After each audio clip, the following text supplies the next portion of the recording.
temas conversamos un ratito con Claudio, que siempre tiene la gentileza de atendernos. Claudio, un abrazo, buen día. ¿Qué tal? Muy buenos días. No, el agradecido soy yo por la llamada, Bueno, Marcelo. Un gusto saludarlos. La introducción fue un poco larga, pero me encanta hacerla. Pero muy completa, muy completa. El primer tema, ¿cómo era? El de la geopolítica de las vacunas. Sí, lo que yo creo es que estamos viendo las vacunas transformadas en fichas que se mueven en el tablero geoestratégico. A mí me da la impresión que hay una serie de señales de que un sector del gobierno, el más poderoso, un sector del oficialismo que es el más poderoso, el que lidera la vicepresidenta, es como que tomó la decisión de impulsar el alineamiento de la Argentina en una vereda, la liderada por China y por Rusia, que es un eje en formación, y en formación muy dificultosa. No tienen muchas cosas en común el régimen chino con la Rusia liderada por Vladimir Putin. Entre las cosas que tienen en común es que no son claras democracias. Rusia tiene la fachada de una democracia, pero el liderazgo de Vladimir Putin neutraliza con su personalismo, su verticalismo, neutraliza esa institucionalidad democrática que aparece en la teoría, mientras que en China hay un régimen de partido único, ¿no? Entonces, la cultura política autoritaria es lo que tienen en común, y después la voluntad de competir contra Estados Unidos, confrontar con Washington. Fuera de eso, no hay nada más en común entre Rusia y China, pero se puede decir que de algún modo son una de las veredas del mundo, y que hay señales, incluso lo que planteó Sabino Vaca Narvaja, el embajador argentino en China, que por momentos parece más un representante de China ante la Argentina, proponiendo un alineamiento total de la Argentina con China.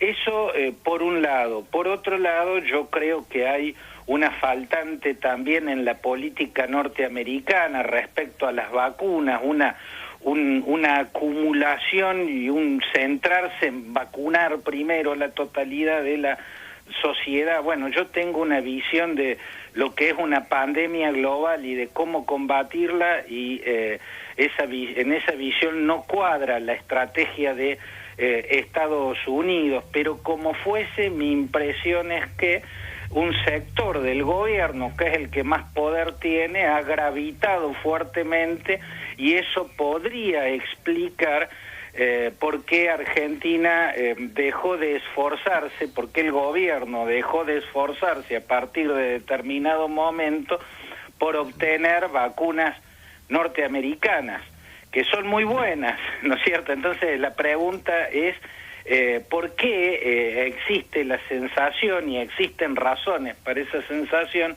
de que el esfuerzo inicial por conseguir todas las vacunas después menguó en lo que implica conseguir vacunas norteamericanas, y tal vez eso se explique en esa pulseada interna donde siempre el músculo kirchnerista es más fuerte y va torciendo brazos, y yo lo tengo como hipótesis de explicación de por qué Argentina no tiene vacunas de tal o cual país y tiene las otras, ¿no es cierto?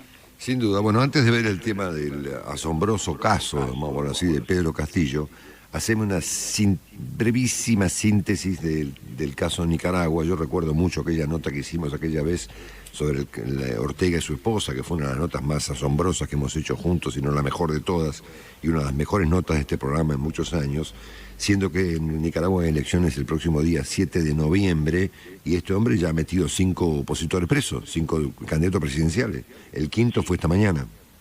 Sí, el autoritarismo de Daniel Ortega no es novedoso, pero en este caso hubo una de las detenciones que llama mucho la atención, que es la de Cristiana Chamorro. Claro. Vos sabés que yo estuve en las elecciones en 1990, cuando Violeta Barrios de Chamorro venció a Daniel Ortega, ¿no? Un triunfo que sorprendió al mundo. Yo recuerdo aquella Managua, la tensión tremenda que se vivió, y yo pude entrevistar a Violeta Chamorro en su casa el día anterior a esa elección. Recuerdo incluso que me mostró el despacho de su marido, Pedro Joaquín Chamorro, el que era director de la prensa hasta que lo asesinó un sicario de Somoza, del dictador Somoza. Me acuerdo el cuadro de Sandino gigantesco que había en el despacho de Pedro Joaquín Chamorro, y su viuda contándome cómo había adherido. Primero ella fue parte del directorio del Frente Sandinista de Liberación Nacional, y cómo rompió después de llegado al poder este grupo, que fue transformándose y teniendo un giro autoritario.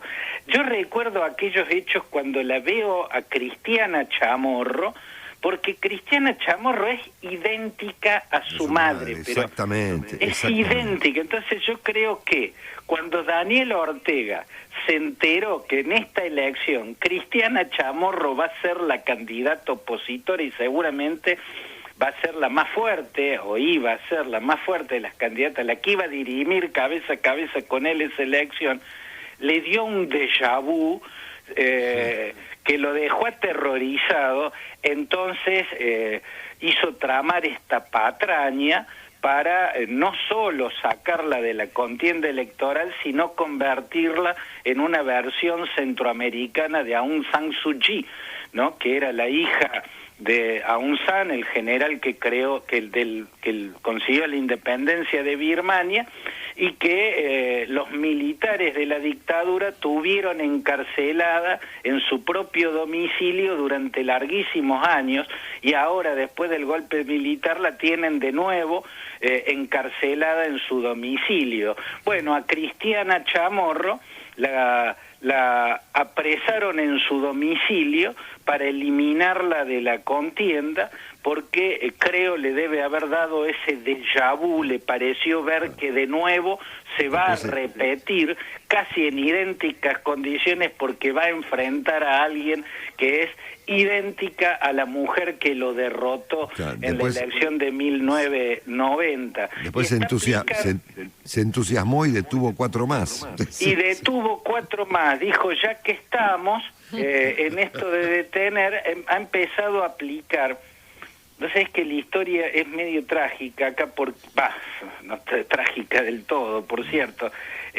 Daniel Ortega logró recuperar el poder gracias al corrupto de Arnoldo Alemán, expresidente por el Partido Liberal, quien tenía muchos casos de corrupción y al cual Ortega, que no podía ganar una elección para volver al poder por las urnas, le ofreció un pacto, le dio impunidad en los casos de corrupción a través de los escaños que el Frente Sandinista tenía en el Parlamento, y a cambio de eso Arnoldo Alemán dividió el Partido Liberal.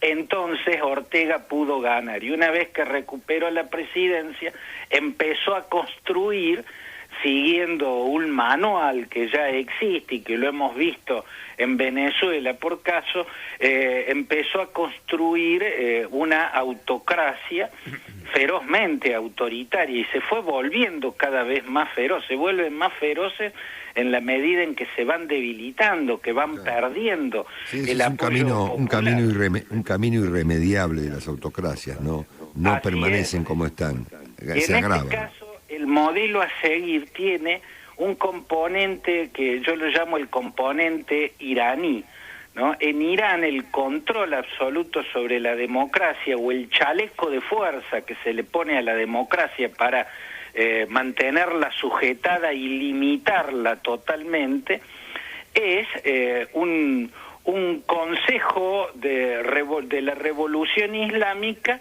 que elige quién puede y quién no puede ser candidato, ¿no? Para ocupar un escaño en el Majlis, en el Parlamento, ese consejo va a decir si uno puede o no puede ser candidato. Ahí hace la depuración ideológica para que las listas ya estén depuradas. Lo mismo, para ser presidente va a ser este consejo quien purga las listas de candidatos. A eso se lo aplicó también en Venezuela, uno de los primeros en quedar excluidos del derecho a ser candidato fue Enrique Capriles. Después vinieron todos los demás, María Corina Machado, Antonio Ledesma, Leopoldo López. O sea, se aplicó esa técnica, se depuran las listas. Entonces va a ser ese órgano de poder el que diga, en el caso de Irán formalmente, en el caso de Venezuela de manera tramposa, porque se lo hace a través de procesos judiciales que invalidan a los candidatos, va a ser el que diga quién puede, ¿no? Y en la última elección, que fue totalmente reñida con las normas mínimas de una verdadera elección, el poder eligió a Henry Falcón para que sea el candidato de la oposición, porque ya había pactado con él para que le legitime con su presencia un acto electoral que, por cierto, era una farsa.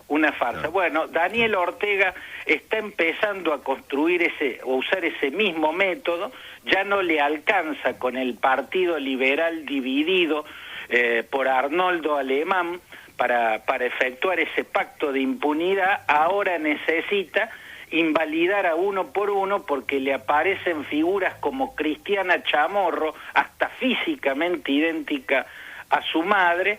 Entonces empieza a depurar las listas para hacer esas farsas electorales como se están haciendo desde hace años en Venezuela. Eso es lo que estamos viendo en esta Nicaragua, donde Ortega se parece cada vez más a Somoza, aquel dictador al que derrocó por las armas. Claro, bueno, nos queda el curioso caso de Pedro Castillo, a punto de consagrarse, presumo que durante el día de hoy, el presidente electo del Perú, luego de una situación muy compleja para el Perú, que tuvo muchos presidentes en pocos años, que cayeron por corrupción, uno se suicidó, el famoso Alan García, una elección de primera vuelta con pila de candidatos, y de repente aparece este hombre, de la nada, Pedro Castillo, que reúne estas contradictorias características, ¿no? Un hombre de extrema izquierda que al mismo tiempo defiende un golpe militar y que se manifiesta muy anacrónico en temas de la actualidad, como por ejemplo el aborto. ¿Quién es Pedro Castillo, Claudio? Yo creo que es un hombre que se sube a cualquier vehículo que vaya hacia las cimas del poder. Esa es la característica de su marcha desde que se inició en la política. Literalmente a caballo, su marcha es literalmente a caballo, anda por el Perú a caballo. Así es, sí, pero sí. Ideológicamente el ómnibus que pase por la esquina y lo lleve en la dirección hacia el poder, él lo toma, no le importa la ideología que sea, sino que vaya en tal dirección. El partido por el que es candidato, Perú Libre, es un partido proclamado marxista-leninista y mariateguista, ¿no? La palabra mariateguista viene de José Carlos Mariátegui, un intelectual de los más importantes que ha tenido Latinoamérica, el primero en traducir El Capital de Carlos Marx al español, el autor de los 7 ensayos sobre los 7 ensayos de interpretación de la realidad peruana, donde aparece como ideólogo Mariátegui, incorporando el componente indígena a los procesos revolucionarios. Mariátegui fue también el fundador del Partido Comunista de Perú, que primero se llamó Partido Socialista del Perú. Bueno, invocar el nombre de Mariátegui es una forma de proclamarse también marxista, ¿no? O sea, marxista leninista en la variante revolucionaria latinoamericana, la que incluye el componente indigenista. Así se define el Partido Perú Libre, así se define el líder y creador de ese partido, Vladimir Cerrón, pero Cerrón no podía ser el candidato. Un tipo medio tenebroso Cerrón, sí, ¿no? Sí, fue gobernador del departamento de Junín, tuvo procesos por corrupción, tiene una sentencia, se lo encontró culpable en uno de esos procesos, entonces él no podía ser el candidato, le ofreció esto a este hombre con ese aspecto humilde, ¿no?, que usa los sombreros que usan los campesinos en su región.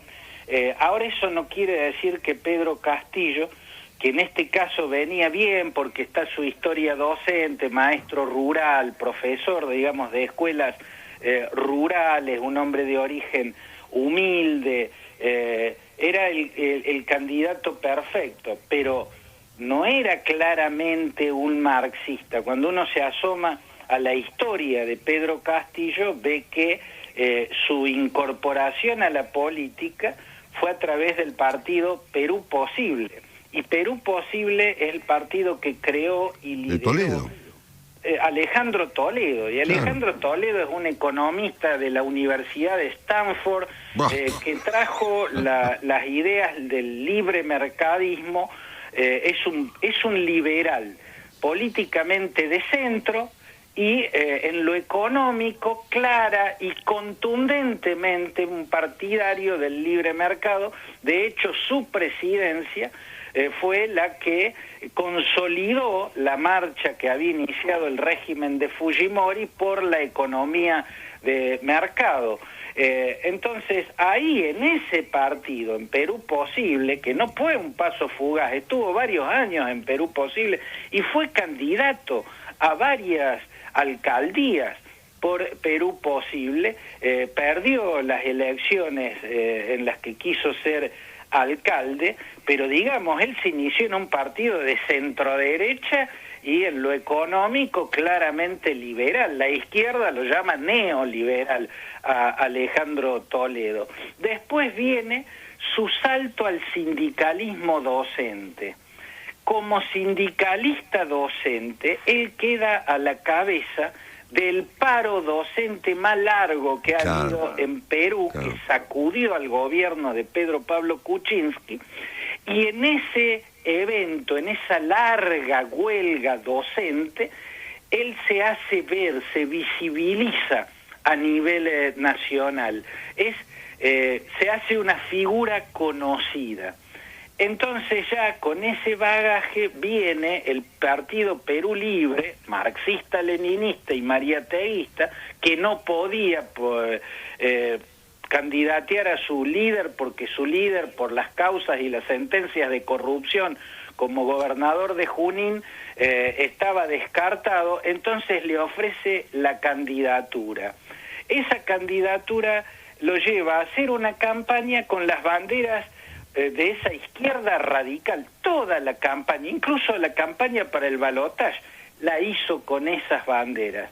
Pero en el ultimísimo momento puso a la cabeza de los equipos económicos del partido a Pedro Franque. Y el equipo económico de Pedro Franque, que era el que asesoraba a Verónica Mendoza, una candidata de izquierda, pero no de la izquierda que come vidrio, sino una izquierda sensata, racional.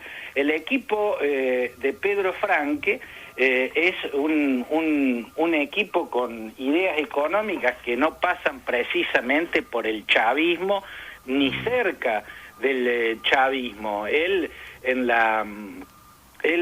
este pronunciamiento de último momento, cuando quedan a cargo del equipo económico del partido, el pronunciamiento deja en claro que no va a haber expropiaciones, que van a respetar la independencia del Banco Central de Reserva, elogia la tarea del Banco Central de Reserva desde Alejandro Toledo a esta parte, elogia el logro de haber controlado y mantenido baja la inflación, Y ahora en este documento de ultimísimo momento, que es incluso posterior a la segunda vuelta, y esto es un dato muy importante, salen comprometiéndose a plantea, lo voy a leer textualmente,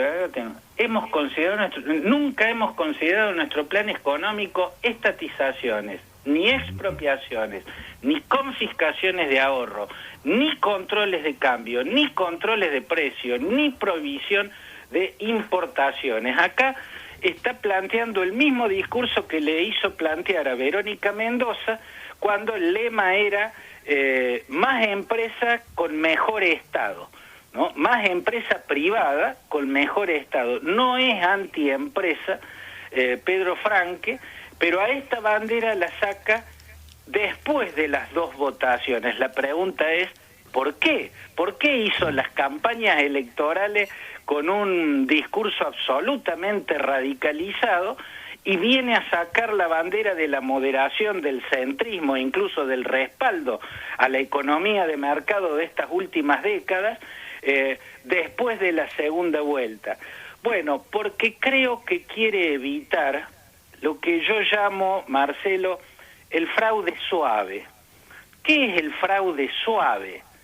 Aquel que puede ejecutarse sin que llegue a ser exactamente un fraude, ¿no? El fraude suave es el que puede realizarse cuando una elección queda con un resultado tan ajustado, cuando los dos candidatos quedan en una diferencia tan mínima, tan ínfima, que es posible que en una revisión de votos, anulados, de actas impugnadas, y ese tipo de cosas que se hacen siempre que hay un resultado tan empatado, puede, a través de una presión sutil, de una presión sorda, hacer que a una subjetividad guíe esas revisiones y conduzca hacia un resultado determinado.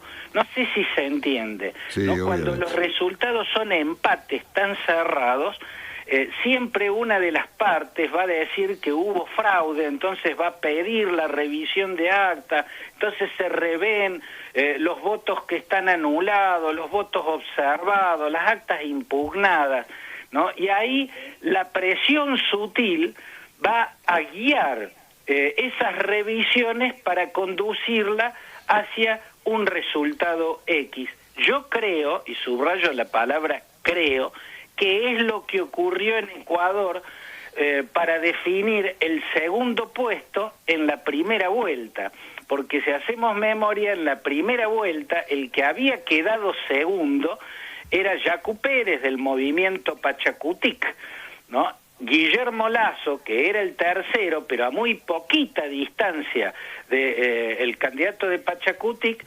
denunció que hubo fraude, hizo observar, entonces vino esa revisión de votos, donde todos los sectores empresariales,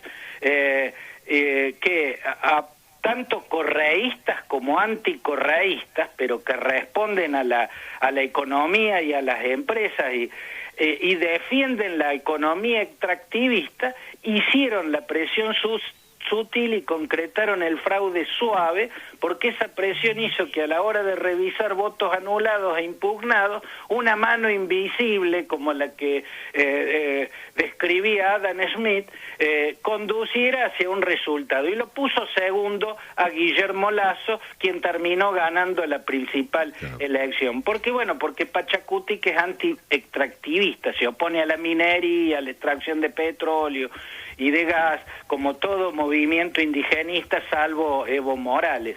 Entonces pienso que acá se puede dar lo mismo.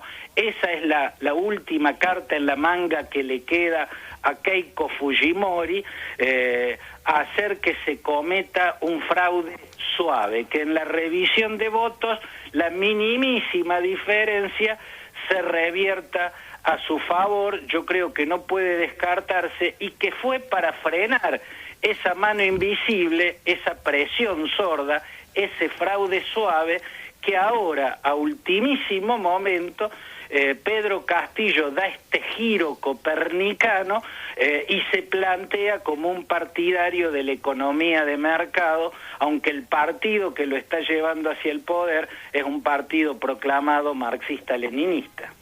Bueno, semejante elección sobre la política latinoamericana con Nicaragua, las vacunas y el flamante presidente del Perú, ofrecida por Claudio Fantini. Abrazo enorme, Claudio. Abrazo, gracias por todo. Marcelo.